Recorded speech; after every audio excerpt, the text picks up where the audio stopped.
Hello, me lovelies. Well, let's see if someone jumps in. If anyone's jumping in, because I believe there's a boxing match on or something, isn't it? I believe so, yeah. Apparently it's quite a big one. Yeah, so who is it? I think it's a young lad called Anthony Joshua. Don't know if you've heard of him. But it's not on now, though, is it? No, well, I think the program is, Paul, but I think the main fight itself will probably be around 10ish, because I know it's broadcast out in Saudi Arabia.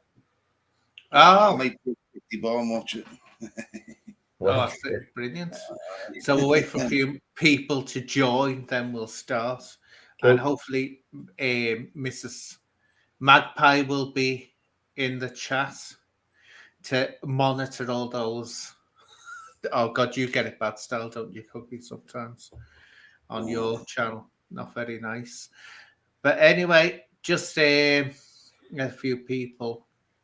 How are you, Paris, sweetheart? I haven't heard from you for a while. How are you, darling? Hope you're keeping okay. Yeah, it's so anyway, just to get this over, then we'll go into the introductions. Well, what has my day been like? It's been a boring day, really, but I've done something that I haven't done for years. I bought myself an earthenware cook pot, right? I thought, I've always wanted one then. So I got one. So I have a thing with earthenware cook pots. Years ago, many years ago, I bought my uncle, who I loved to bits, my maternal uncle. I bought him a crock pot that you put a chicken in and put it in the oven and it cooks the chicken. What's a cook pot, Anne? You know what? It's made out of clay or terracotta. All right, okay.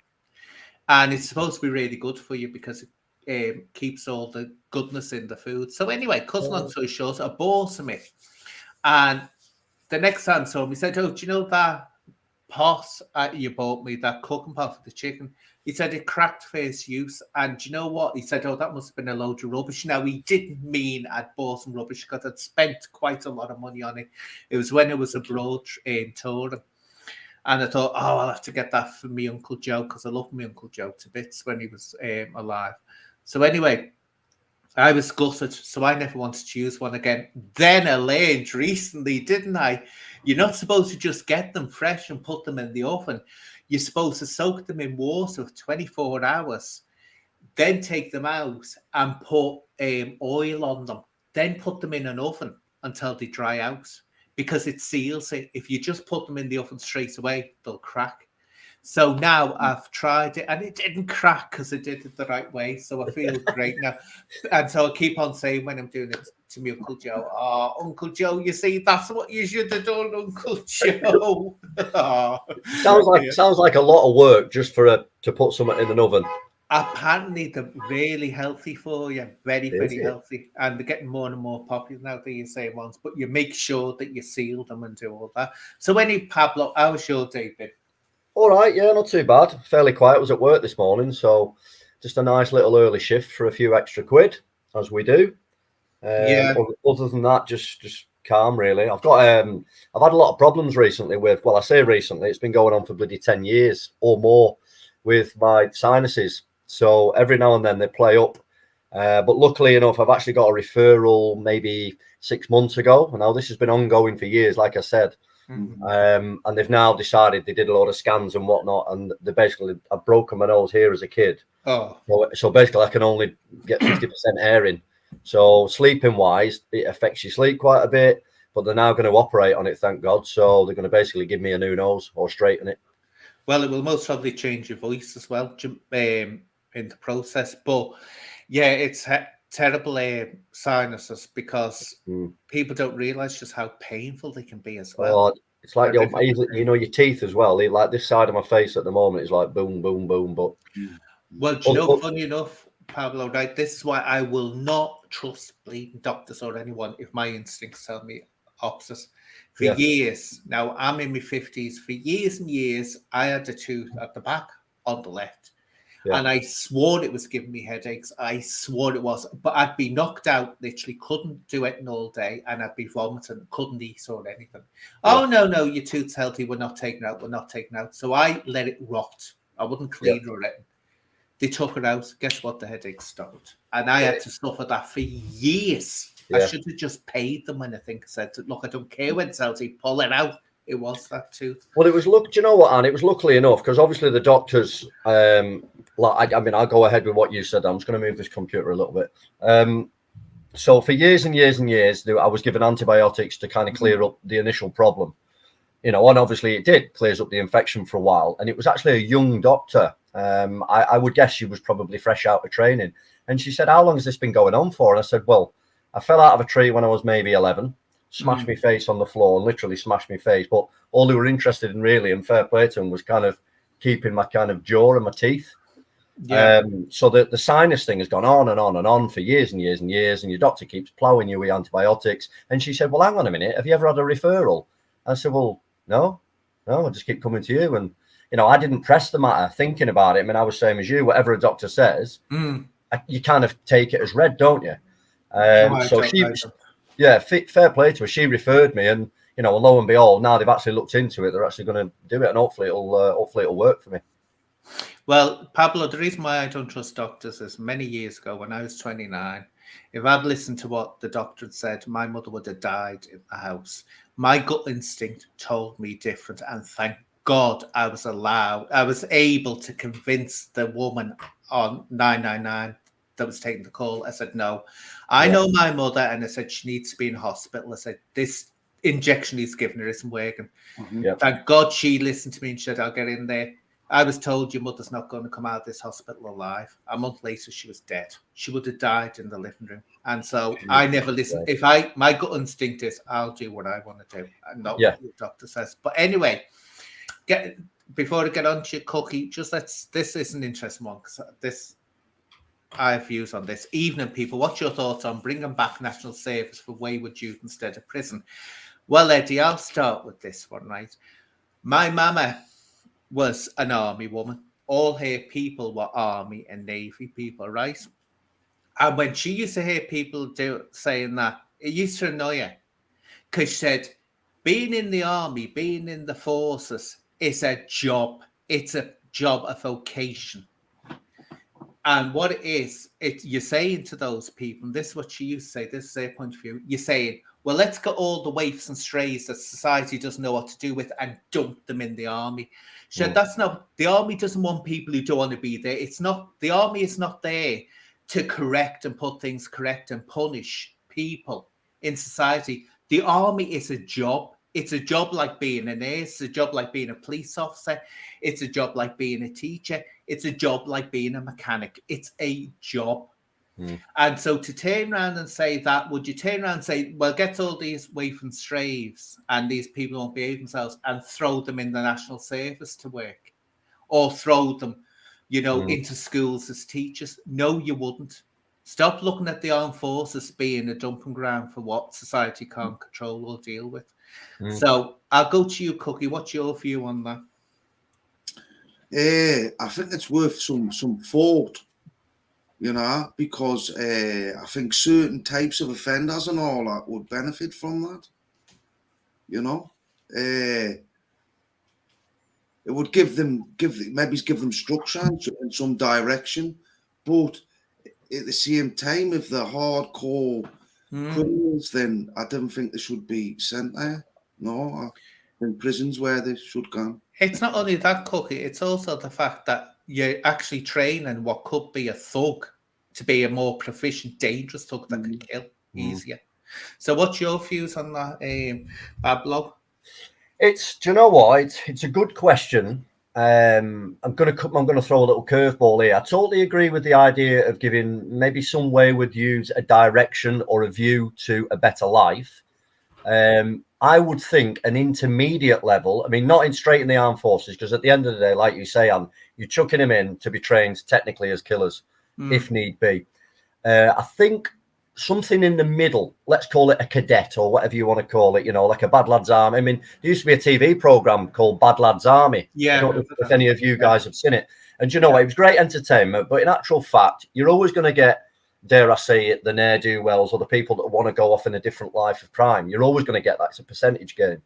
But some of them actually relish the opportunity of being in and around kind of, a male group, in and around some structure and direction, and a few of them did go on to join the actual army. So I think there's a good idea there to put them straight in at army recruit level. I think that's daft.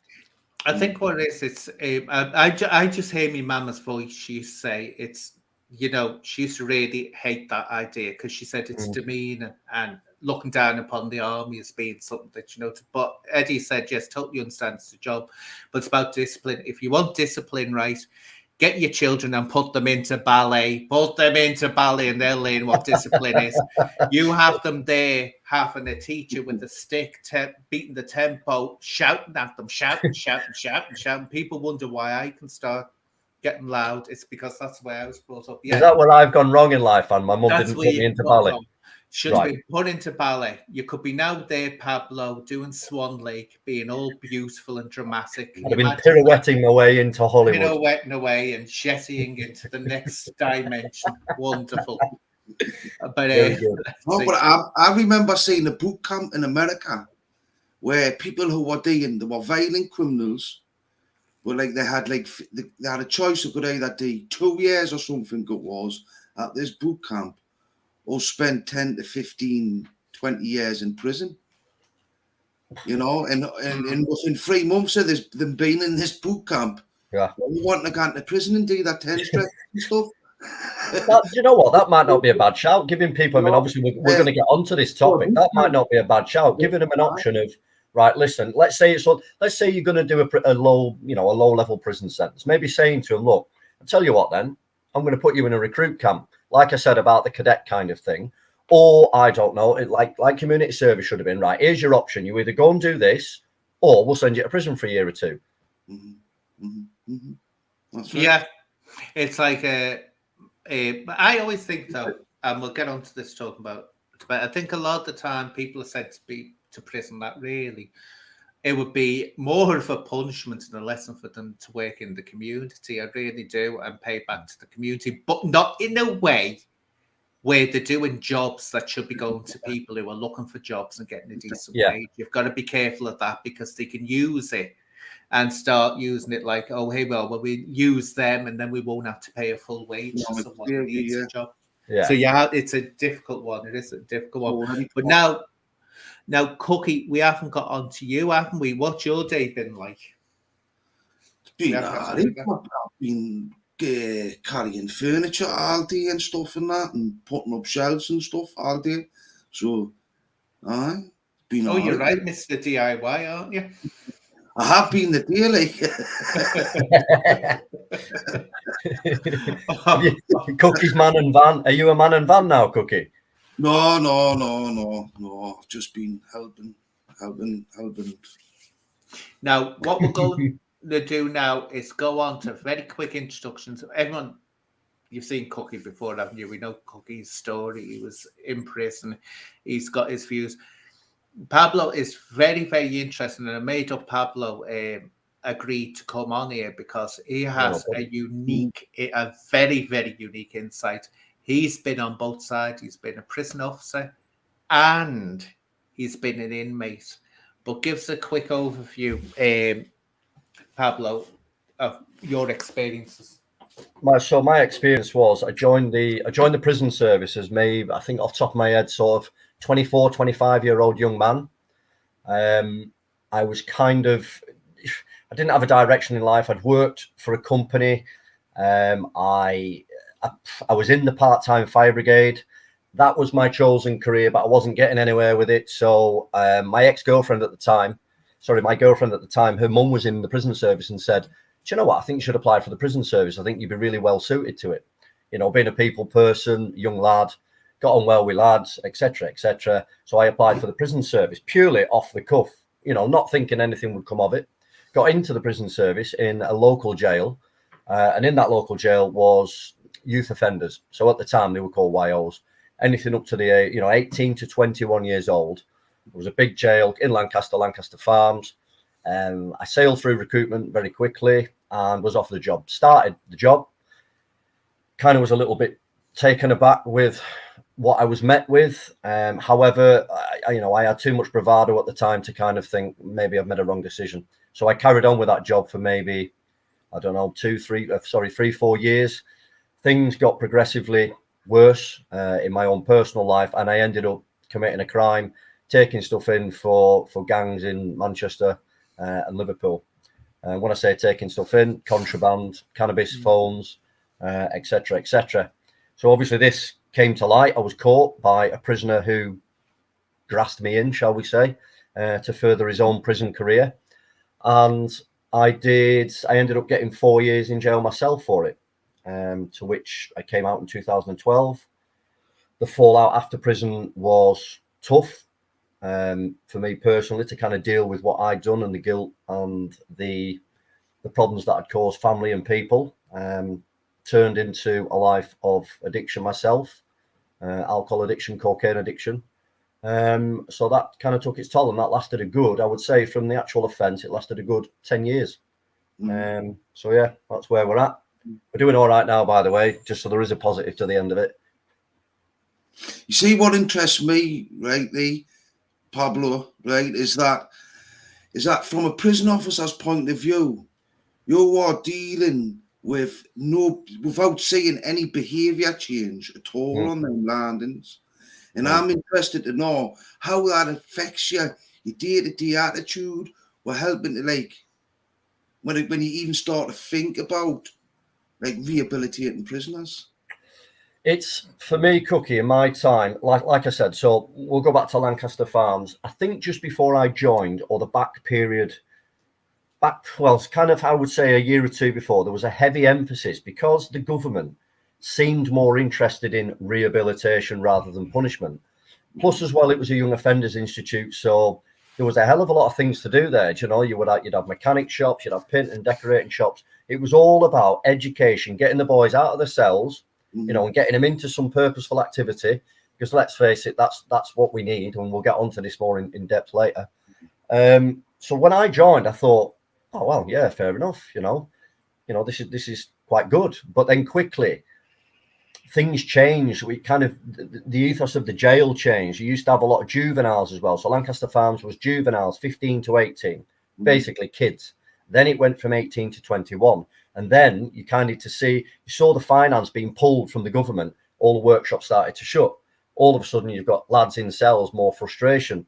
You've only got 3 prison officers on a landing of 80 21-year-old men. Do you know what I mean? And it's, with the best will and intention in the world, you can't rehabilitate 80 men when you've basically, your head's up your arse. You're running around that wing trying to stop a gang from Liverpool and a gang from Manchester knocking 7 bells out of each other. You don't get any time. I mean, you've been in prison yourself. You get what is called a personal officer. Now, as a prison officer, you get given the names of 8 lads. I want you to look after these 8 lads. Now, you're supposed to strike up a relationship with these lads. You know, see if you can help them in any way. Have they got problems at home? You're basically a social worker. So, you know, is Cookie's mum all right? Cookie's told me that his mum's in hospital. Can we get him a phone call, etc., etc., etc.? But whilst you're going about your day-to-day tasks and attending 10 alarm bells in the morning, rolling around the floor with 21-year-old lads, I haven't got time to come to Cookie and say, Cookie, how's your mum? You know, how's your dad doing? Is your sister, how's the birth gone? Whatever. It just isn't physically possible. If you've got 3 people to 80 people, it doesn't take a mathematician to work that out, does it? Yeah, that's stuff. Do you remember, Cookie, we were talking last time? And this Cookie came out with an interesting thing where me and him had 2 completely different approaches to it. You thought, Cookie, didn't you, that the training should be more intense or more, what was it? You thought it should be like 4 years or something, you said? Yes, training for a police officer, where I said, no, you can only learn it like in the police when you're thrown into the job. So you explain what your idea was, Cookie, first. I think that that the training should, when you go into prisons to work, right, that it's a standard thing that you have to, the whole entire time you work there, you're training, right? You're learning. Right, so you're getting your degrees, you're learning how to be a psychologist, you're learning all these things while you're working in the prison, right? And the part of that support, I mean, you've got personal officers who've got absolutely no support whatsoever on the landings at all, you know, to talk about the lads or even sit down to whatever programs is going on and deal with. the personal officers need support. Not just. I'm just going to shut a window. It won't be a second. I'm still here. Not just where they're giving more staff. They need more psychological support, because dealing with offenders on a daily basis around all these psychological issues is hard work. But the training, that's why you need extra support for, and more. And like, see, you go in as you become a psychologist while you're in there. You know, there should be more training opportunities there for you to progress and earn more money, and everything should be based on reoffending rates each jail. Yeah.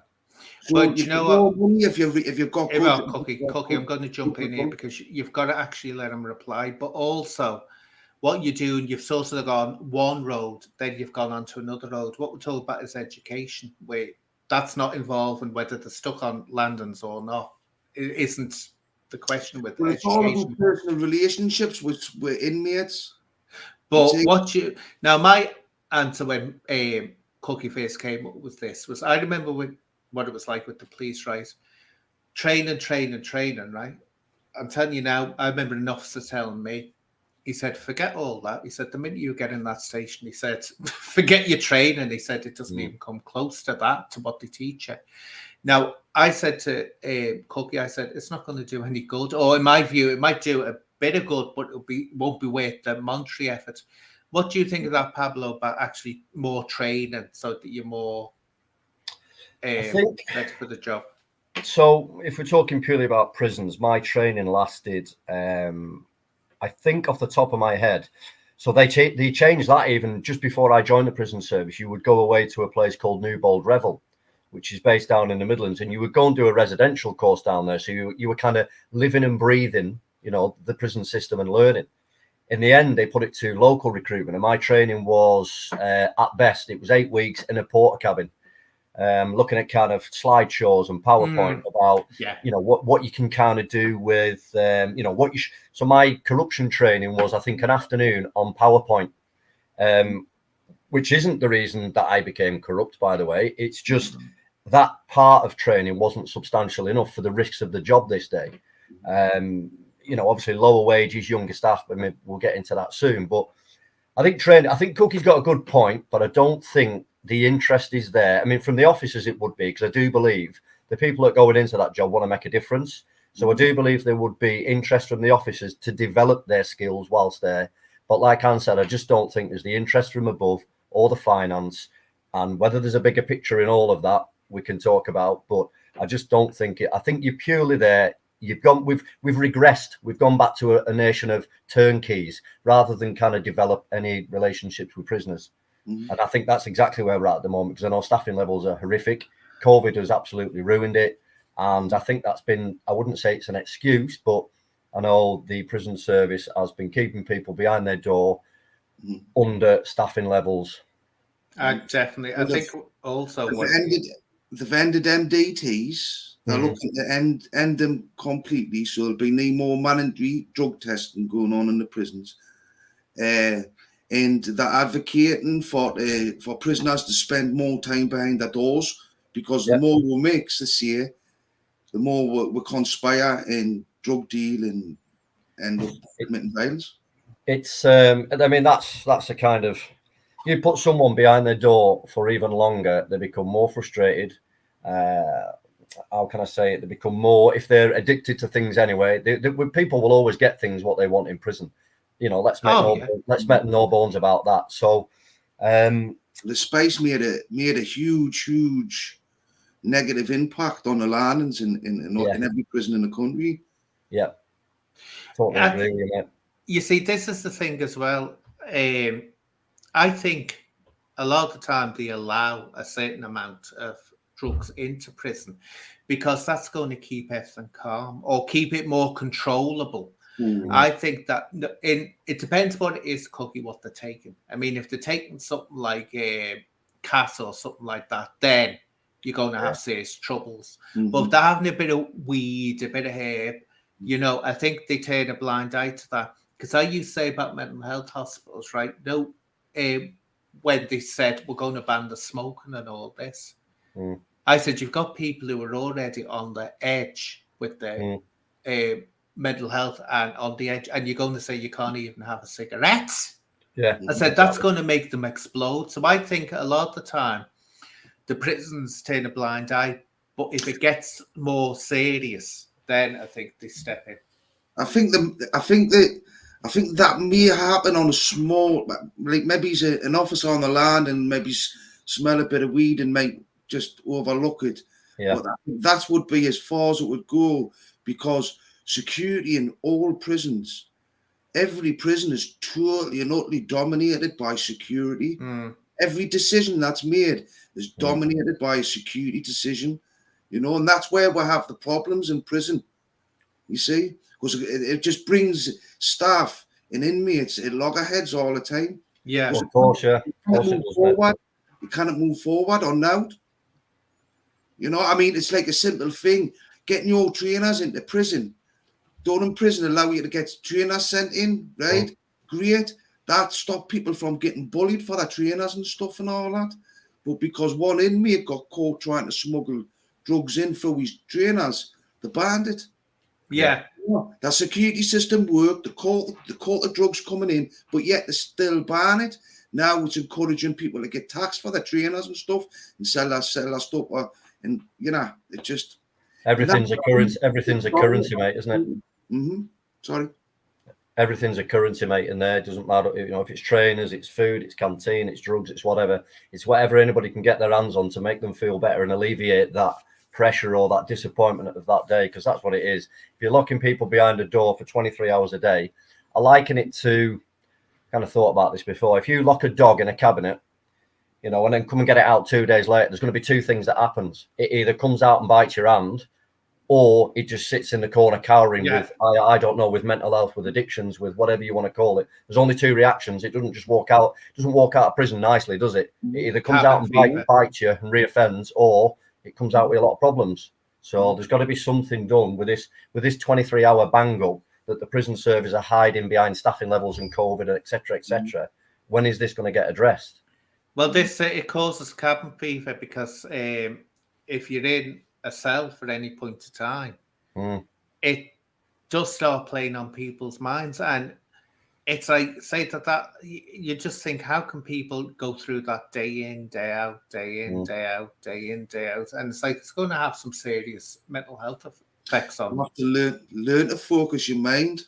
Yeah, and that's what you do. And, I know they say, get education and all this, and here I read books and educate yourself and all that. But if you're feeling depressed and feeling low, last thing you want to do is start thinking, guess what? I'll do a course on how to do this as a prison. I'm talking about, it's difficult one. But that's I think you've hit the nail on the head there. When they offer courses in term, and I don't know what it's like at this current day, but I think I remember when I got to Shrewsbury, because of the kind of nature of my background and the nature of what I could go and do, I think I was offered to go to the library, and I think within that library, I was offered a maths level 2 course, which is GCSE. Yeah. Now for a lot of people and a lot of lads that have gone into the system, that is probably very good, and that would probably help them. But when you're offering a prison officer, the only thing that you can offer me is a maths level 2 at GCSE, which I did when I was 16. Do you know what I mean? I was very fortunate. I did all that at the right ages, so to speak. So, and that was it. And I kind of felt that myself. And I thought, well, I'll do a better myself, because I'm only going to be here for, I can't really enroll in a big course. You've offered me a GCSE maths course. So I just put my head in a few books and that's all I could do really. And just thought, I'm going to have to ride this one out. And, until I can get out and do my electrical courses, which I had in my mind, back of my mind before I went in prison. Yeah. Well, that's what I think is the problem is, because when you go into prison, you're already struggling to deal with life on life's terms outside. Yeah. Otherwise, you wouldn't be reoffending. So you've got problems going on there that you're mismanaging. Then you come into an environment that just blows your mind, and where this is where the moral issue becomes even more for me, because then people are released in that state without addressing anything. Of course. Yeah, totally agree with you, mate. That just punished and that's it. You know, it's like I said, mate. It seems like we've regressed. Like say through the 90s and whatnot. You know, the jail I worked in was quite progressive, but we've just gone back to basically turnkeys and not very good turnkeys. I think about bringing technology into the cells, like real proper technology. Computers, you mean? Proper, yes, proper technology into the cells, yes. Well, they'd have to monitor it, wouldn't they? They'd have to monitor the internet, especially. I think that's a good idea. I think that's probably viable. I know when I've just spoke to a lad who's an ex-prison officer. He's actually just come and started to work with me. He, during COVID, what they were doing, rather than, because I asked him about visits. I mean, obviously someone's struggling mentally anyway, like Cookie says. You're locked up, you're doing a long sentence, and all you look forward to is seeing your mum every couple of weeks, you know, for an hour. How did they go about that? Well, what they were doing, they were sending them to the visits hall in sixes, you know, to kind of do the social distancing thing. And they had Skype calls set up. But he said the internet was that shit that they kept breaking up. So it ended up more of a frustration for them. You'd be talking to your mum, obviously your head's up your ass. Your mum's telling you what's going on outside in the world, you know, and the internet kept breaking up. I mean, obviously they had to do what they had to do. And they've done the best to kind of get the lads a visit. But I mean, what would that, I mean, mentally, if you was in there Cookie now, what would that do to you? The one thing that you look forward to and it got taken away by, you know, well, it leaves you frustrated. You've been ghosted. It's like you've been ghosted, you know, on a visit. It's a horrible feeling, especially if you're on remand and stuff like that, and you're just fresh in and all that, you know. It has an impact on your behaviour, I'd say. But like, I just want to, I like to like think about how can we do things so that when you do go in prison, you're working on something that's helping you address your situation, so that you're not feeling because at the core of your problems is right that you've not been doing things right for a long time. Yeah. Now what I mean? Yeah. So when you're in prison, right? If I think if we brought technology into the dampers, where we had, restricted access to loads of information and learning information, so we can better ourselves. You can do courses, you can do cognitive behavior courses, you can do proper therapy courses, sat in your damper, with everybody in that dampers. And with a facilitator like they do at school. They do online lessons at school, stuff like that. All this online stuff should be brought into the prisons. You know, I think it would, like as what you've said there as well. If we look at it, certainly from a prisoner's point of view, that would be absolutely nailed on. It would give you a purpose. You know, if your head's up your arse, you can nip on the old iPad and, you know, do your learning. Also, as well, from a staff point of view, I think that would help staff, because lads would be more inclined to sit in their cell, like you say, on the, you know, on the iPads or whatever. It would actually probably alleviate a little bit of stress on the staff. Probably help with, it would help with frustration. You'd probably get a more positive mental attitude about things. You're always going to get the lads that are not asked about it. You know, that's just part of the course, isn't it? But you should be able, well, the staff would just facilitate the group meetings that are going live, that are happening on the wings. Because the thing is to get a prisoner to work on his offending behaviour every single day he's in prison, but still be punished, right? Because it's a double moral issue, isn't it? Yeah. It's like the prisoner has to be punished for the crime he's done, right? So you can't be given an easy time in prison, otherwise not getting punished. But if you give him too hard a time in prison, right, it's going to come out worse. It becomes a moral issue, yes, and they reoffend. So how do we get prisoners to work on their offending behaviour? Well, say 5 days a week. Let's give them 2 days off. I wonder if you could introduce it at court level. So you know, so the judge would sit there like the old, you know, drug courses, you know, rehabilitation courses. I wonder if you could get it at court level where the judge says, listen, if you work on this, and this, you know, and that could be identified by an outside education. It's what probation should do, even though they're not worth a wank, I'll be honest with you. You know, that could be stipulated by the court. If you go in, I'll give you 3 years if you do these courses and complete them, or I'll give you 4 years. Do you know what I mean? And like you say, that would kind of give them the impetus to go on and maybe start learning. I'm not saying they're going to follow it through or be successful in it, but at least they're making we've got to try and make it as effective as we can when these things are put down, you see. So what the politicians are really sick of hearing is that British prisons are universities for crime, right? Yeah, because you're not giving them anything to do, so it's going to be a university of crime, isn't it? So like I was sharing from someone who had been to Grendon on Anne's show the other week there, that on one wing, there was still conspiring on the landings all the time about crime and stuff. And then kind of downstairs, sitting on their groups, talking about their offending behaviour. Then once that was our, straight back up in the damper conspiring. I think taking away the ability to conspire in prison without consequences would be good.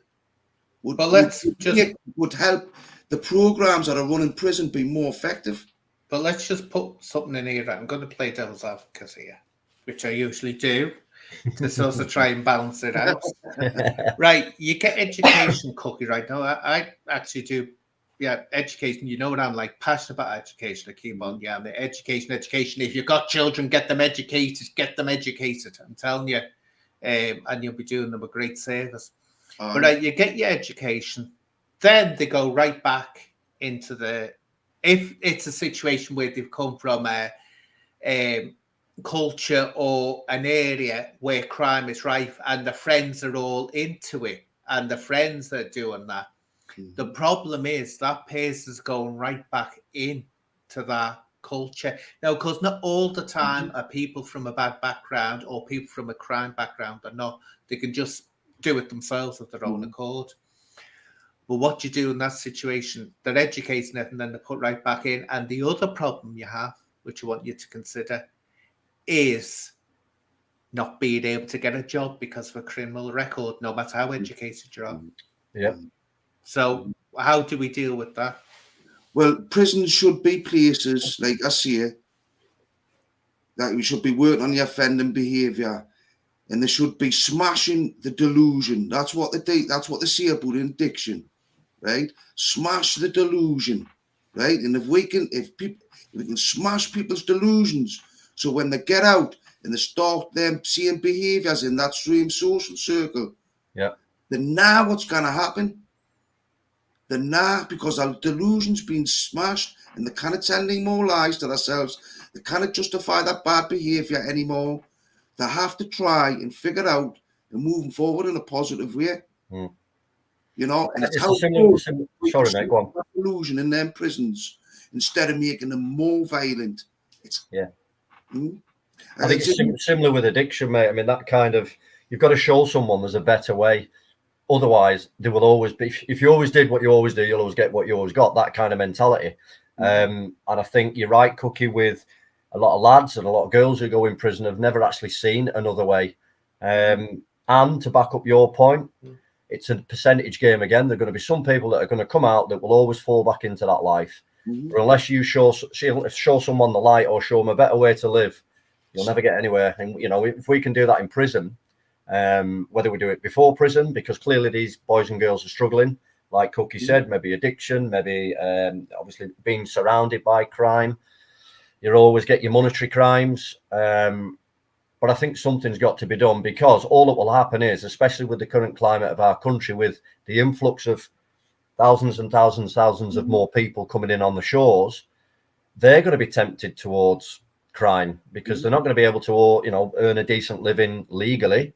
It's going to be crime. So if prisons are full at the moment and we're not addressing the people that are in the prisons' problems, like one of the comments previous, emotional training as well, and emotional education, how to deal with life, like Cookie said, on life terms, then where are we going to put all I'd say that's more important, actually, the emotional, because a lot of time you think people haven't got the emotional development to deal with it. Of course. But Anne brings up a good point about the jobs, right? The through care when you come out of prison, because, I mean, you come out with a good state of mind, the delusion's been smashed, you know, but regression can happen, and it does happen. Regression does happen, you know. So I think coming out of prison is important as well. Is where probation, yeah, they understand your opinion about them, right? But they're underfunded. They've got need real proper psychological training. No, mate, you know as well as I do. You get given you 75 quid at the gate. I mean, I think some have even stopped doing that. I mean, how can you send someone out who, you know, you've got all the history on this said prisoner. They haven't got a stable place to live. You know, maybe they've gone in prison, split up with the missus, lost their house, lost their kids, whatever. You give them 75 quid. And if you're of, I don't know, shall we say, so my background, so I've got family, yeah? So they assume that your family are going to take you in. So they give you 75 quid and that's you, jack on, kid. Now, if you haven't got anywhere, they should try and find you somewhere to live, but it doesn't always happen, mate. So you get lads and lasses going out. They'll book a couple of nights in a hostel. They'll regress, like you say, mentally and think, oh, shit, I'm in the big wide world now. Yeah. I've just done 4 years in prison. I'm in the big wide world. I've got 75 quid. I've got nowhere to live after Friday. And then they see someone in town that can say, do you know what? Do you want to make yourself 100 quid? Do you want to make yourself 200 quid? What do you think is going to happen? So like you said, Cookie, through care, my experience of through care and aftercare is absolute shite. Oh, like yeah. It's funded, underfunded. It's not even existent, never mind underfunded. And then we're wondering why boys and girls are coming back in on recall on Monday. Well, yes, recovery. I mean, we've got bail hostels, right? We've got these hostels where you get released from prison for dangerous prisoners, right? And I mean, we should have recovery hostels, right? With proper rules, with proper therapeutic principles, right? But we should have offending behaviour hostels. This is this, where they're all on tag, but they're living in part of the community and they're sticking to it. Yeah. And we, because there is loads of opportunities if you work hard and you stick with the probation and stuff like that. However, there are saying that there are few and far between, like I got to say, and the government is pull the carpet from underneath our feet all the time. Well, that's what I mean, mate. Innit? I mean, we can talk about this till we go blue in the face tonight, about what should happen at this level. But if it's not getting funded at this level, it will never happen. Yeah, we might as well all just stand in the toilet and piss into the toilet. It's just there's no interest from this level because I think my personal view is the prison system, like I've said on a podcast before, is to me it's like Travel Lodge. Travel Lodge as a company, unless they have full rooms every night, do not spin a dollar. If prisons are not full every night, they're not spinning a dollar because it is a profit-making organisation. We all know that. Forget what people tell you. It's a business and it's run like a business. So if them rooms are getting empty, that business ain't good, is it? Well, do you know that? Just explain something to me, Leo, if you can. I won't name any names, but there's a young man who has been recalled to prison recently. But he was saying, now I don't, because I'm unaware of this, and he was in a hotel Travel Lodge. I think it was a Travel Lodge. And he was doing a live, but smoking on the live with the window open. And the woman came up, knocked on the door and said, go on, get out and don't come back again. We can see you on the live. And he was kicked out of it. Now, one thing I'll say is that, one, I doubt she'd ever spoken like that to someone who wasn't, ex-convict or whatever. Would never have done that. She'd say, oh, you can't smoke and all that, or leave in the morning. They'd never kick it out there. But did they actually get sent to these hotels when they released from prison? No. Oh, no. I thought that's what was happening.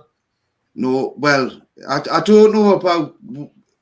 Well, no, you go to a hostel. If you're a dangerous prisoner, if you're a high risk prisoner and you're being released, right, and you're still on license, they'll send you to the hostel and you'll wait until there's a hostel place for you to go to, and then they'll monitor you further from there.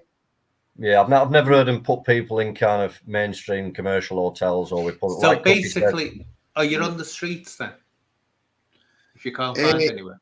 If it's the end of your sentence and you're not on probation anymore, then or if you're not a dangerous prisoner, then Yeah. It depends on length. Depends on length of sentence as well. Like Cookie said, if it's deemed as a serious offence, then you would have to, by terms of probation, go to a bail hostel for a period of time while they try and look for, a government-funded housing association kind of house. But if you fall in the midst, let's say you're in there for, I don't know, a year, 2 years, there's no condition to say, obviously, if you're not a serious offender as well. Certain offences carry bail hostel kind of conditions as well, like arson, like, stuff with kids and all that jazz. But if you're in the middle, I mean, this has been my point all along. If you're in the middle ground, where do you go? Because you are given that 75 quid and it's like, right, go on, sort yourself out. There is no kind of proviso that you need to go to these places. So therefore, the gate opens, off you pop, kid, sort yourself out. Now, if let's say I'm a low-level drug dealer, and like I've said, I've lost the house because my missus has split up. I've come out, got 75 quid. I've got no proceeds of crime. Have taken all my money off me, because they've deemed that I've been dealing drugs. So let's say you had £1,000 in your bank saved up. Nothing. You've got nothing. So after that 75 quid goes, if you've not got a mate that you can go and stay with, you're going to be looking at grafting again. You're going to be ringing up your old mates. Can I make some money for you, etc., etc. And then starts the cycle again. So with the serious crimes, you're kind of getting that through care that Cookie was kind of on about. But in the low-level crimes, which is what we keep spinning, it's what keep the door spinning, nothing's been done. Nothing's been addressed. Well, I just got a question here from Eddie, or a statement actually, saying the criminal lifestyle that we see on TV shows and in music does glamorize things.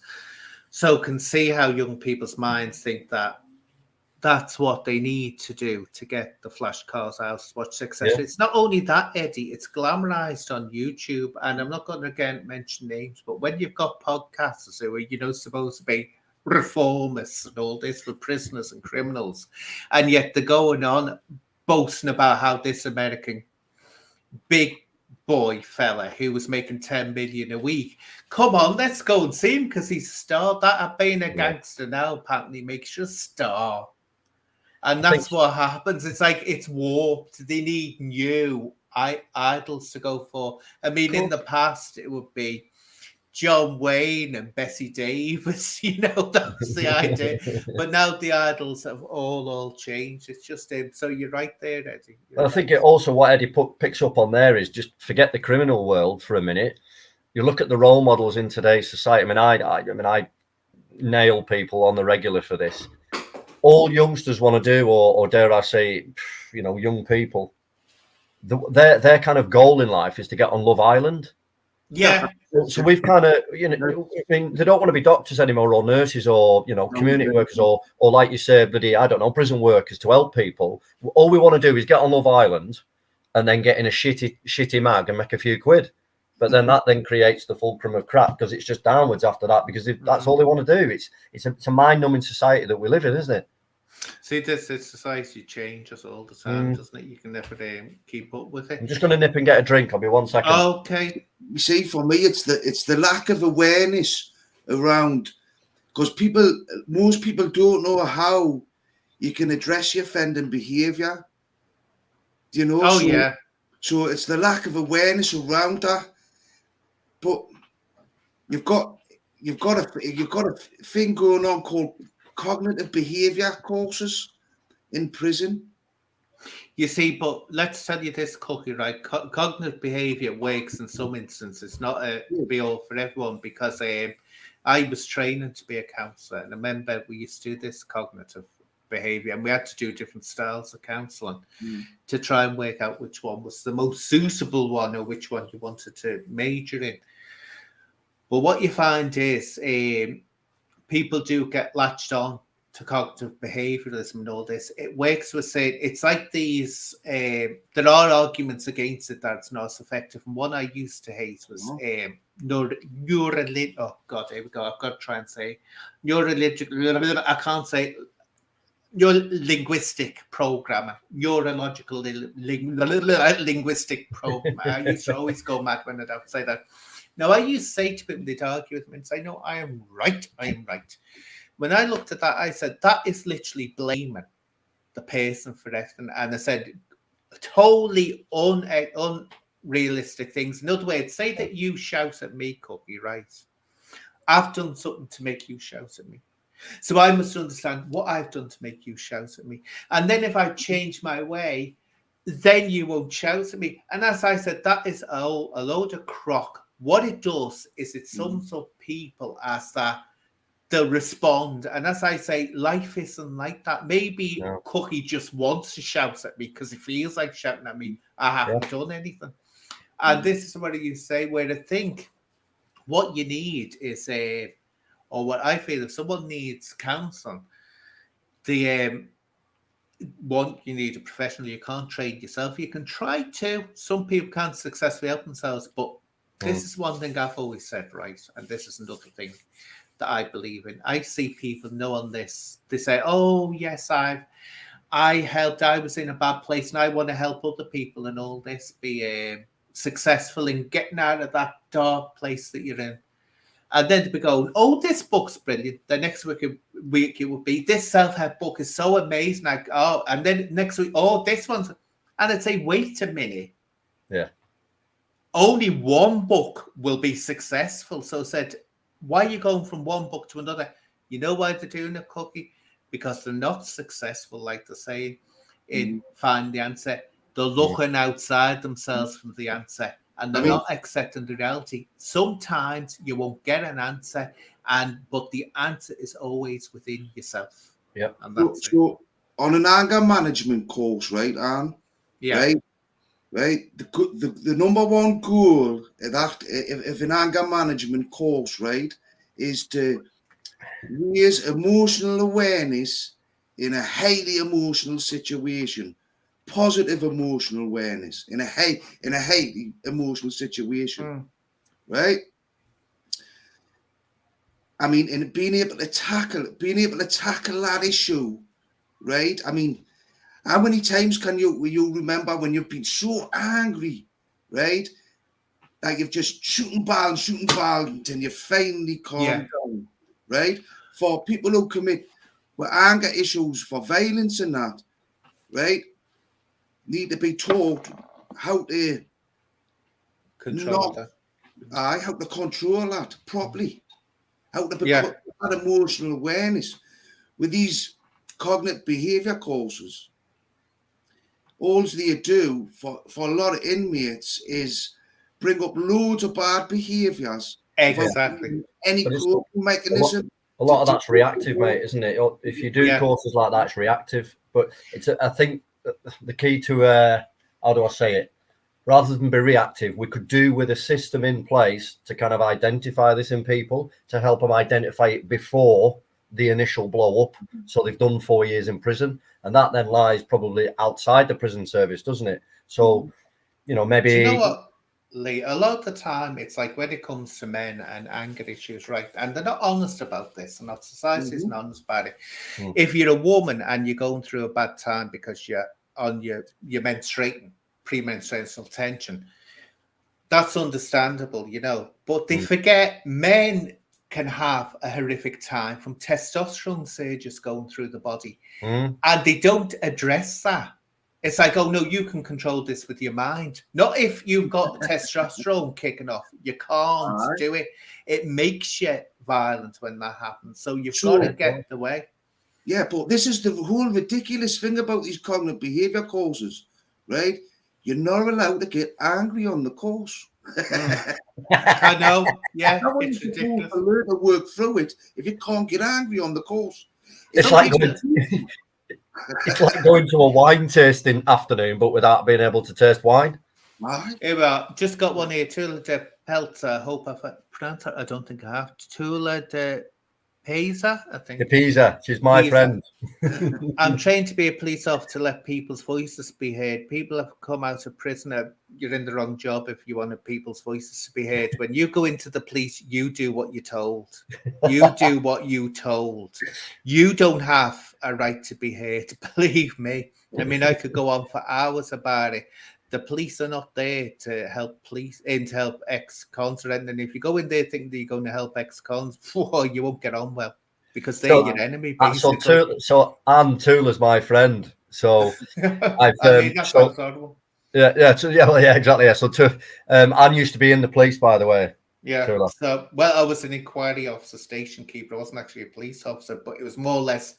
I used to describe myself as a cowardly police officer in that I didn't want to go outside. Well, if any granny had suddenly come round the corner and frightened me, they would have been getting this gas in the face. I would have been like, so I was safer inside. But no, what you need to do too is look at the politics of police, and it's extremely political, and it's not.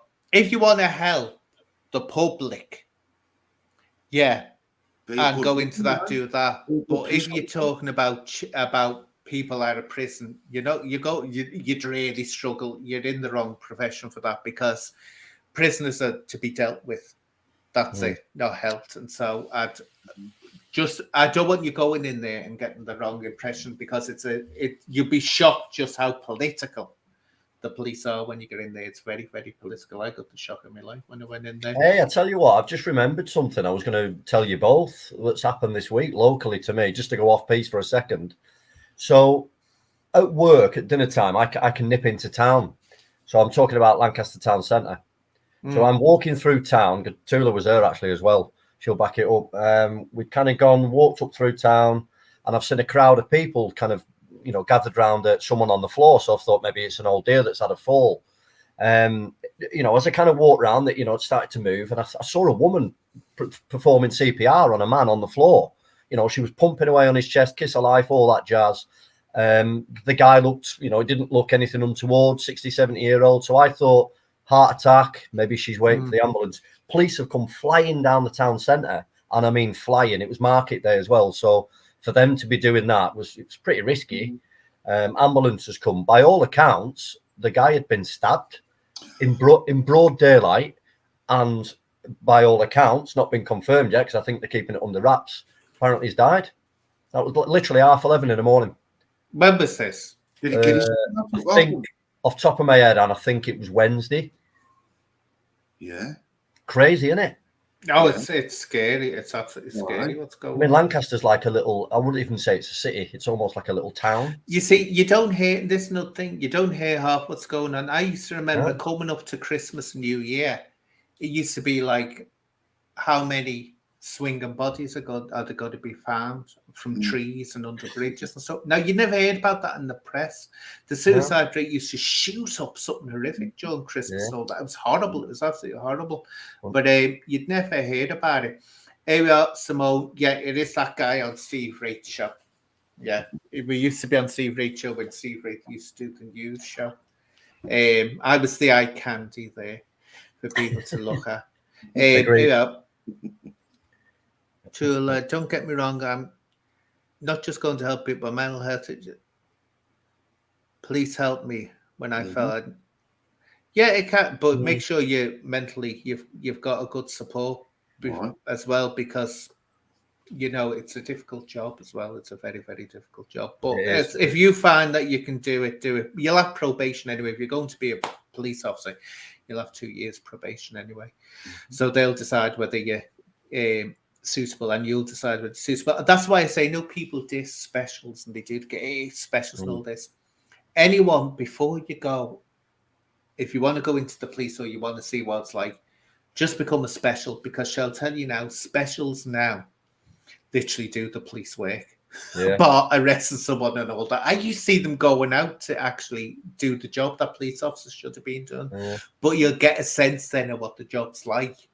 And that's before you join up for it. Because it's what you think it is and what you see on the television and what you see on, the recruitment. It's a different animal when you get in there. It's a completely different animal. Yeah. So that's it. But anyway, let's see what's this. Police had the culture.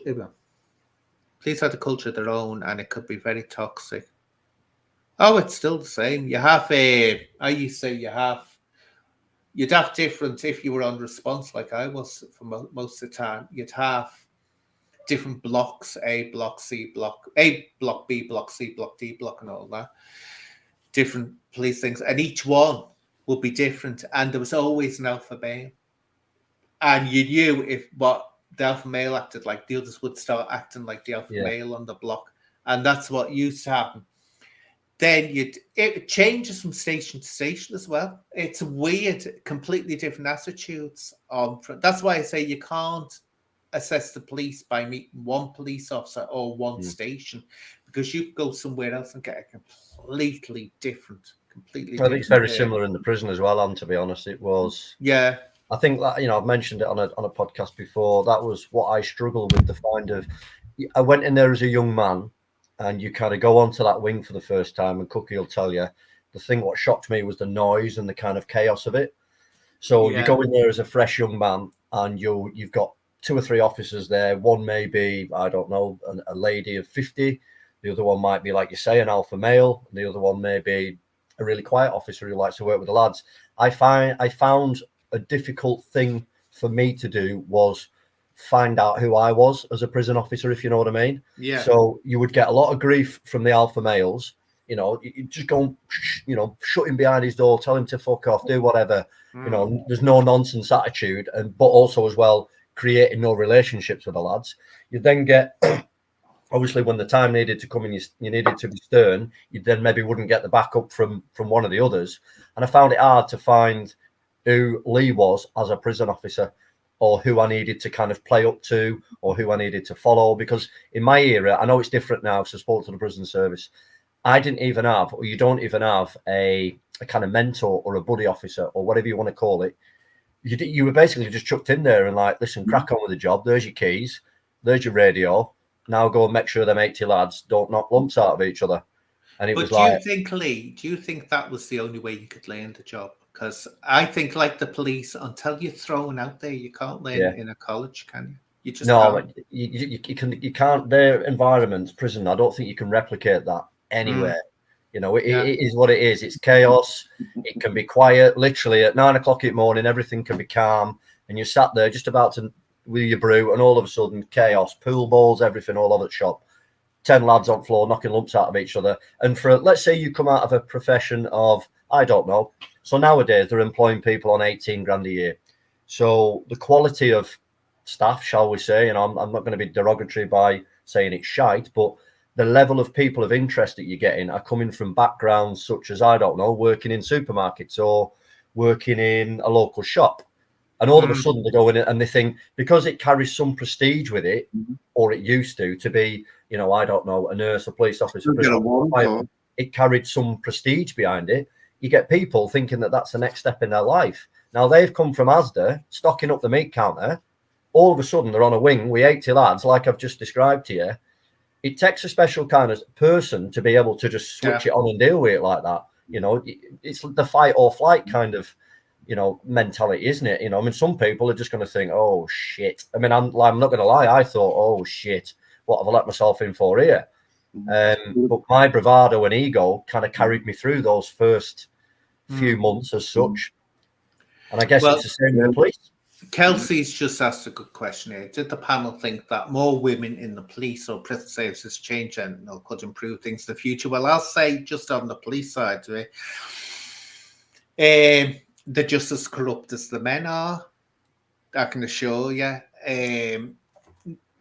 Some people, it's better for women because a lot of women feel more comfortable, especially if it's considered talking about men or with a female officer.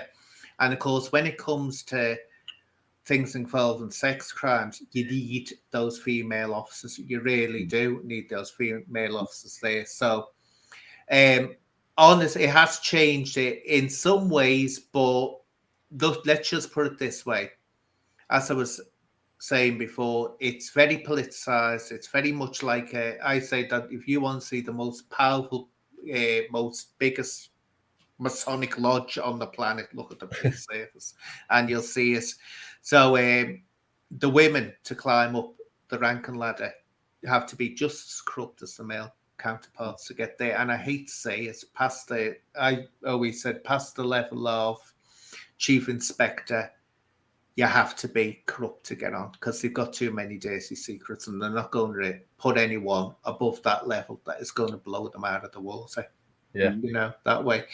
But what's your views on that, Cookie and Pablo, about women in the prison service?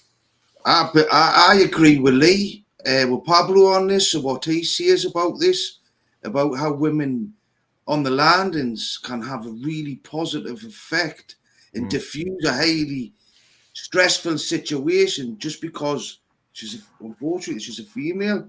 Yeah. Have you read what? I just need to say this. Have you read what's been in the paper today? 2 women, prison guards, are facing court action because the 2 of them were having an affair with the same inmate. Fucking hell, he's done well, hasn't he? He's had a right good sentence. My God. You see, that's when you're getting the ASDA worker. ASDA workers are more than capable of working in prisons. They just need to go in and be trained and work and shown how to do it properly with all boundaries, proper support mechanisms in place, right? That's why you're getting affairs like that. But I tell you what, Anne, right? If there's 2 lads fighting on the landing, right, and there's a gang in them run, right? If a male officer runs in there, he could get battered. But if a female officer runs in there, not a soul will touch her. Yeah, there is. You're right on that sense, mate. I've seen it. There's more respect. There's more respect from, certainly in the male environment anyway.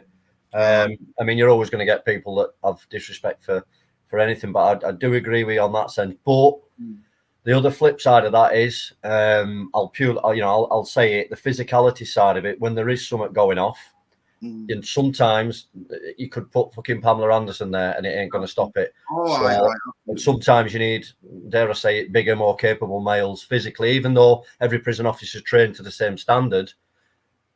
You know, I mean, I'm not the biggest guy in the world, so, you know, you can put me in this bracket of maybe not being, you know, physical enough. Sometimes you just need a big old lump to go and sit on someone, you know, while you get them under control. So you're never going to get away from that. And with it being the tempestuous environment that it is, it's naturally you're going to have a hell of a lot of violence in there.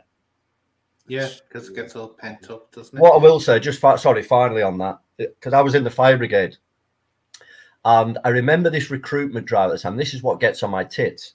So we've got a question there of men and women. For me, shouldn't be about whether you're a man or a woman. It's, are you capable of doing that job? Now, at the time, the fire brigade were actively promoting, and they still are in Sheffield, basically, we want women in the service. Now, hang on a minute. So basically saying if you're a woman, you've already got a fucking foot in the door. Now, we all need to keep up these percentages as these companies, organisations do.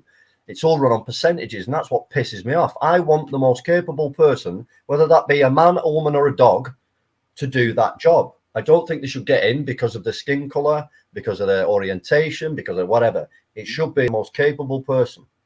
Oh, yes, I agree with that. Also, the police thing, and we touched on it before about the kind of ethos of the police. How can we have a police organisation? I mean, you've been in there, so you'll know what I'm saying. They've got targets of arrests. So does that not say to you they're going out looking to arrest people? And if they don't get it, I mean, it is literally like a sales environment. It's like, who's the top arrester? So you're going out there looking to ruin some fucker's night. So Lee, just let me tell you now, you're starting to say, I've ignored a few. Watch the language, please. Saying too many. Yet they used to have competitions between blocks about who was doing the rest, which was totally warped. And actually, it's illegal. It's illegal to do that. They're not supposed to do that. But everything is. It's like it used to be. This, you know, the wonderful Labour government and all this. What they did was to push it was horrendous, to push the crime detection levels up. You know, if 2 people went on a burglary or 3 people went on a burglary and they were all arrested. Well, in the past, what it used to be was it would be one job. They'd all be arrested for that job. Labour thought, if we arrest each one separately, what that means is that we can make it look like there's been 3 detections. And that's what they did. And also what they used to do, which used to be horrific, and this was still going on when I was there, was they'd have a countdown.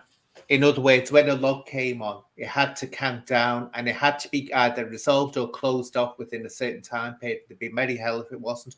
And that's why people, when you get a police officer at your door and they were having to say, oh, I'll have to go. It's because some pathetic little incident had to be closed down. And that's what happened. So it's all politics at the end of the day. And it was all how many stats they could get. And it's been shown again and again, and they're still doing it. It's all figures, and the Home Office know this is going on. So if that's happening at that level, and that is the entry level to prison, isn't it? So if we're looking at readdressing offending here, if their ethos is to go out and do that, it's just a big revolving door that's going to keep spinning and spinning and spinning. Because what we're going to do, we're going to rehabilitate 70 million people in this country. It's just not going to happen. They go for low hanging fruit, Kelsey. That's what's called low hanging fruit. In other words, they'll get, if they stop a speeding driver or whatever, or they stop, someone in the street, that's an easy one. Then going after someone where the scene has been fled, let's say a burglary. That takes time. That takes SOCO. That takes all these going in there. It's time and money. So it's better to say, let's put that aside. Now just stay in your Panda there and wait for the cars to come and pass. And if there's the most favourite one is no insurance, tax or insurance. That's the ones to go for because it's so easy. And that one, stopping the driver, produce your details at the station. That's one offence. Whereas, can you imagine a burglary where someone's fled the scene and they don't know who's done it? It's going to take fingerprint and blah, blah, blah. That's the reality of what happens. It's just not done right, as you say. I came across a program the other night. I don't know if you've seen it. It's called Night Coppers. Pretty much following some young coppers out and about on their night duties. And one thing that did shock me, and it kind of struck a chord in my mind, and it's probably the first time that I've ever felt sorry for a copper in the last few years, put it that way. And there's a copper there, and he's gone about and he's found 20 bags of cocaine, and they've had it all lined up on the desks, and it was pretty much high fives and back slaps. And I'm thinking, all the while, I'm thinking to myself, that's fine. You've stopped 20 bags of cocaine being distributed to wherever. But if it's coming in 20-ton loads at the port that are corrupt, because someone's getting a backhander like you said, Anne, at the high level of police. If it's coming in 20-ton loads, this little 20 wraps that this fella's gone out and probably risked his life for, maybe had to, kind of accost someone, shall we say. And I just, all the while I'm thinking, it ain't ever going to stop until we start looking at the bigger sources, and we can't because we haven't got the power to then question these big people. Well, it's I just say to her, right, don't be put off. What I'd say to you is you can still do it when you're being a cadet or whatever. Just go in, be a special, then you'll see it for yourself. Then you make your mind up because you might have a different experience than I have. Don't forget, 2011 was the last time I was with the police. You might have a different experience. But it's the big picture. But also, years ago, there was a thing on about Merseyside Police. And they were doing what you're doing, Pablo. They're trying to smash a drugs ring and cartel and all this. And what happened was the powers that be kept on saying, no, can't fund you. So all the money was wasted that they'd already spent investigating it. And this is nothing that happens. Investigations that the CPS just turn around and say no. After months and months, sometimes years of investigation, and the CPS say no.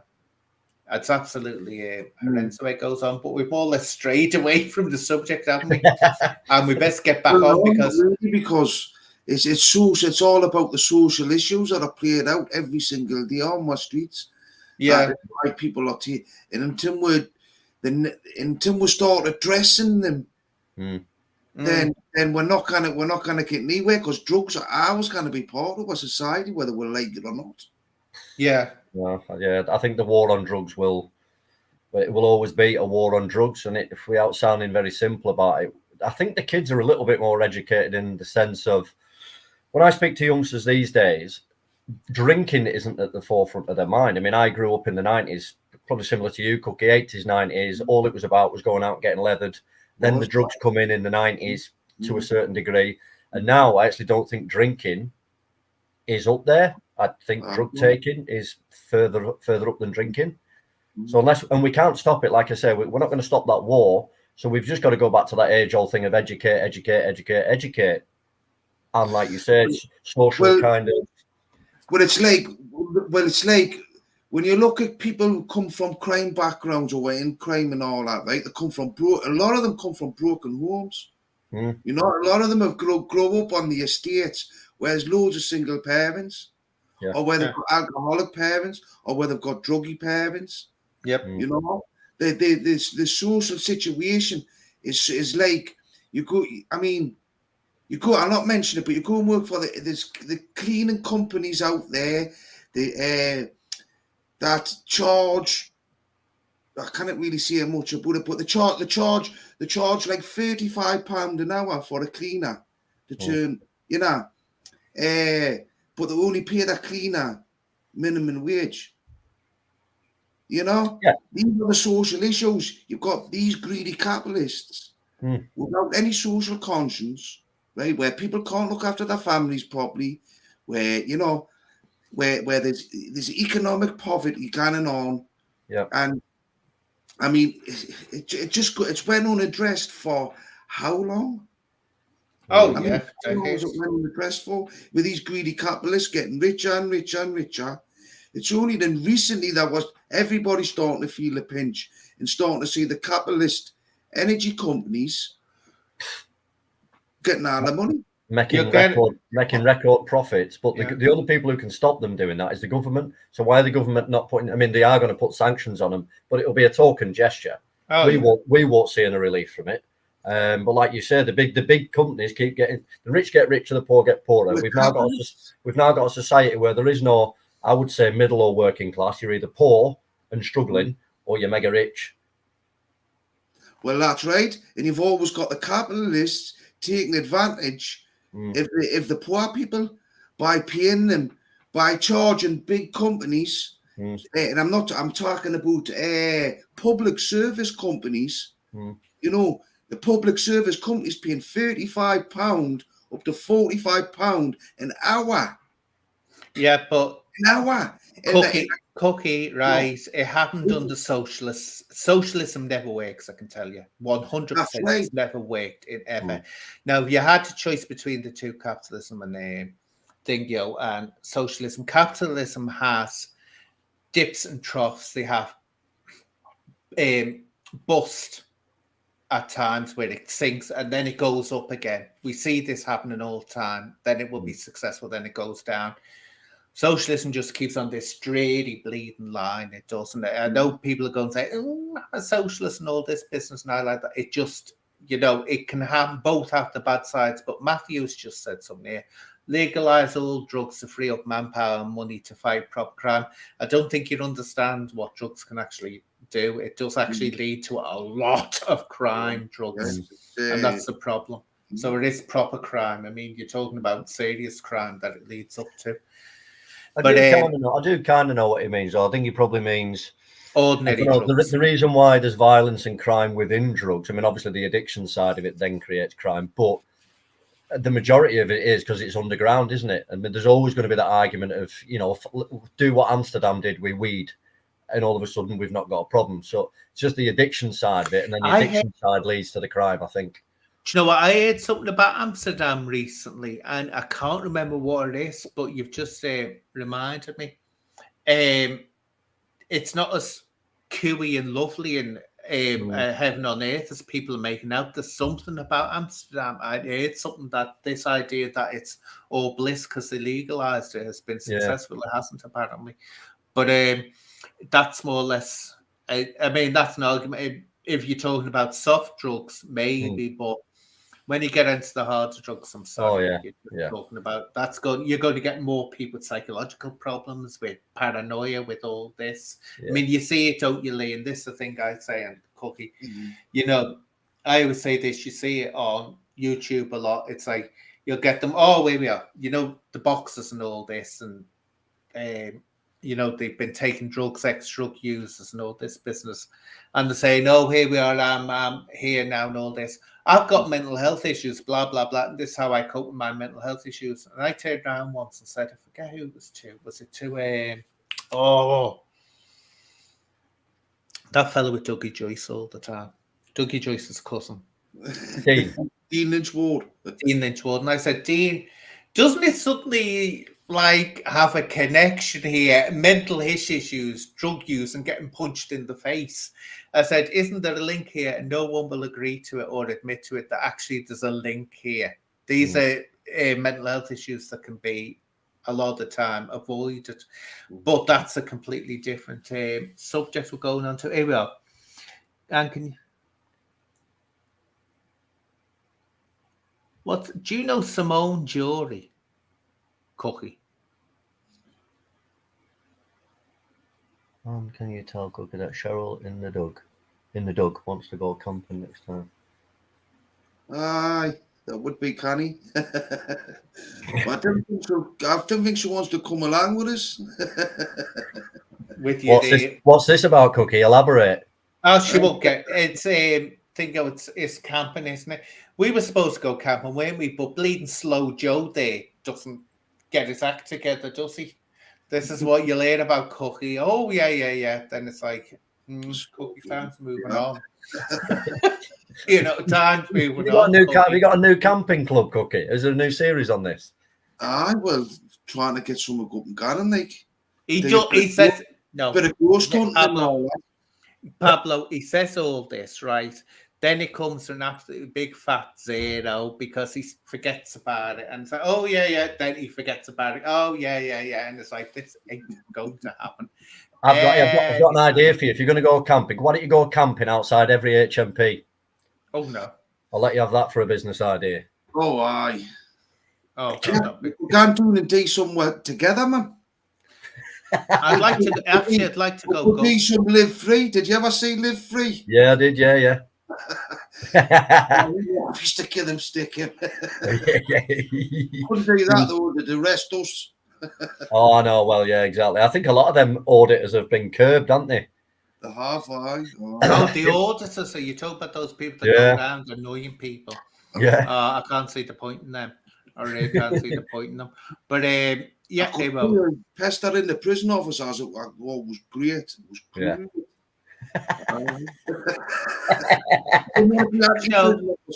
I just like them being teased a little bit, that's all. Here we are. Decriminalise all drugs, as they will never be policed successfully, in my information. Police will always be able to acquire whatever drug they want. They can never stop the demand. Yeah, and another thing that's very horrible and you can't police is people doing things to underage children. But because you can't police it doesn't mean you should say, oh, well, let's decriminalise it, because that's it. You haven't seen, actually, or I doubt you've seen the apps. Don't forget, I worked with the probation service before I went into the police. And I've seen the effects drugs can have on people. And you're not talking about, when you say all drugs, you talk about there's drugs out there that totally zombie-eyes people, that turn them into paranoid. That destroyed eats the brain, basically. It might as well eat the brain. So it's not a matter of all drugs. And just because people can get them means should be decriminalised. Some of them are very, very dangerous. And some of these people have children, sadly. And how do you think the children are going to be treated, and how they're going to grow up with all that happening around them? It's a big social, which is nothing but a social consequence. Because I'm this one, right? That I say with prison reform and any social reform, you have to really start in the communities. The prison is the end result of what's happened somewhat. You've got to get them. Prevention is better than cure, and that's always the way, because once you catch an illness, you can catch it again and again. I'm just using that as a metaphor. You can catch it again and again, a cold again and again. Whereas if you inoculise a person so they can never catch a cold, if you could do that kind of thing, I'm talking about crime here, then it's so you've got to get into the communities and do it. It's once you get into the communities, that's where you stop it. And reform, to me, in prisons is they're sending people to prisons that it's point to send them to prison for things that, shouldn't be an imprisonable offence. It can be dealt with in the community. So what do you think about that idea? Actually get it sourced in the communities first. I think it is. It helps balance it. I mean, if there's stuff in the communities that can be done, I think it should be done.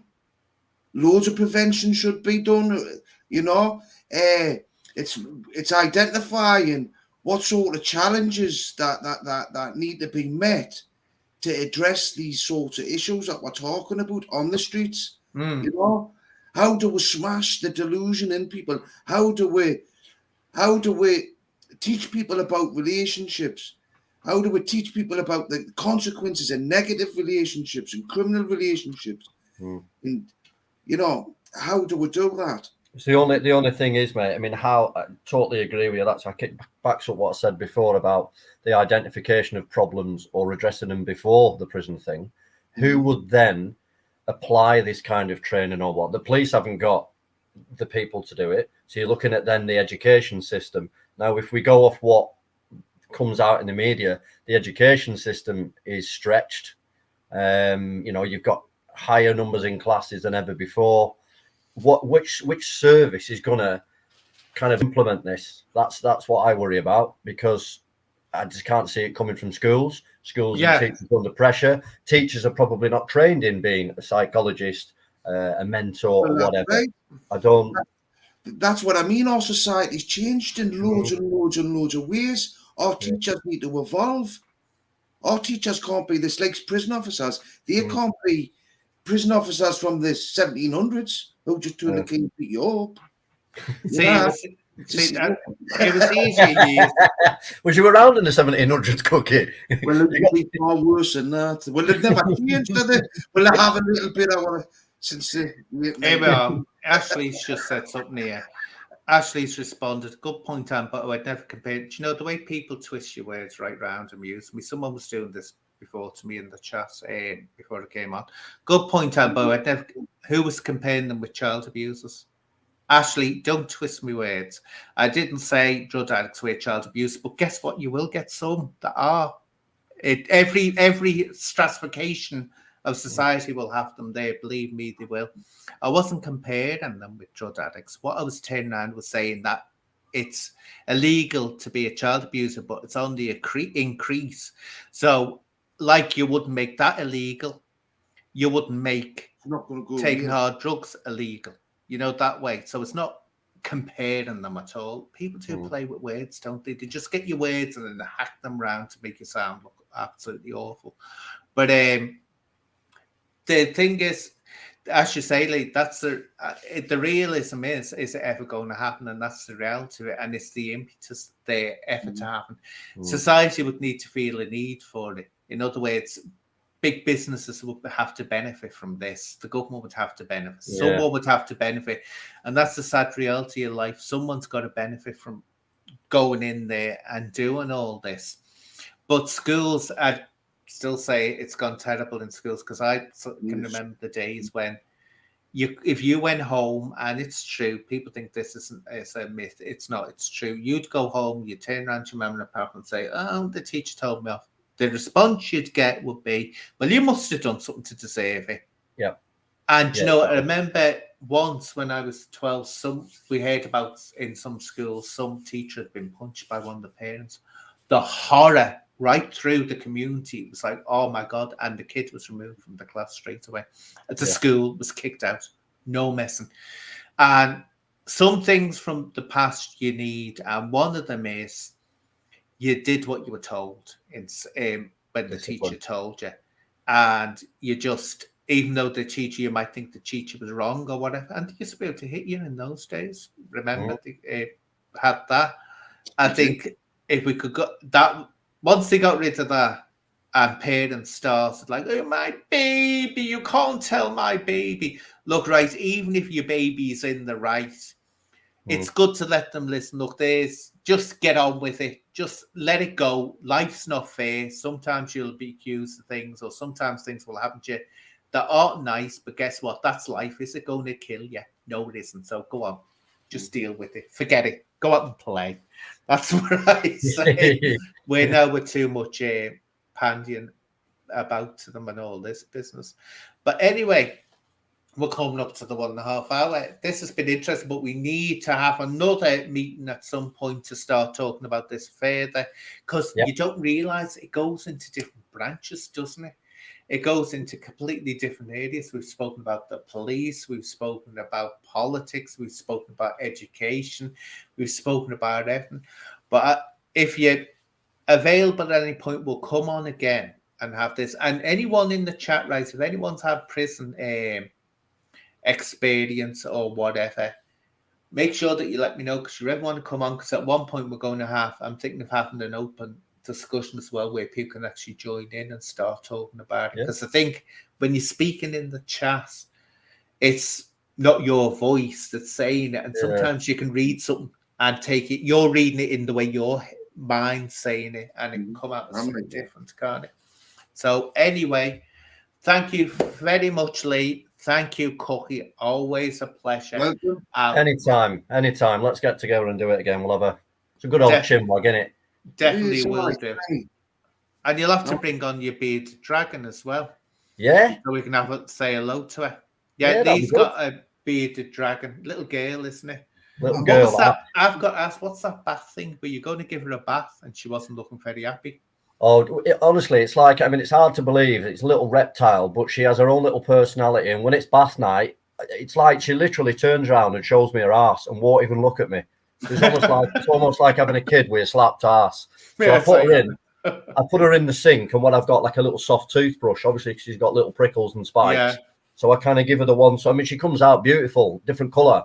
But then, Jesus Christ, she won't speak to you for a good 2 hours.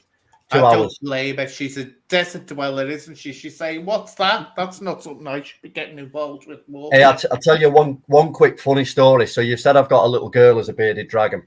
Yeah. So when I initially got her, she was literally that big on my shoulder. Oh. So I thought, what am I going to call? I thought it was a him. So I'm going to call him Diego Armando Maradona. Oh my God. But you can only, I took her for a checkup just to make sure everything was all right. And the guy who got her off from the local pet store, he was like, what's her name? And what's his name? I said, Diego Maradona. And he went, not Diego. And I thought, and you can only sex them after 3 months, you know, when they grow up. Yeah. But the only way you can tell is if he's a girl, she's got like 1 lump at the back. And if it's a boy, he's got 2 lumps at the back. Now, I couldn't tell because I've never had a reptile before or a bearded dragon. So I just went along the fact that it was a boy. So I've had to call it Armanda, as in Diego Armanda Maradona.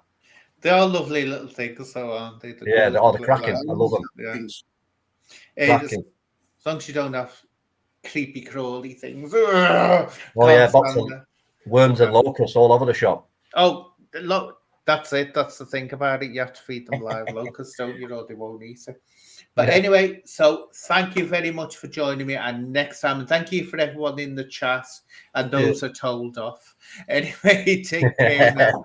Bye-bye.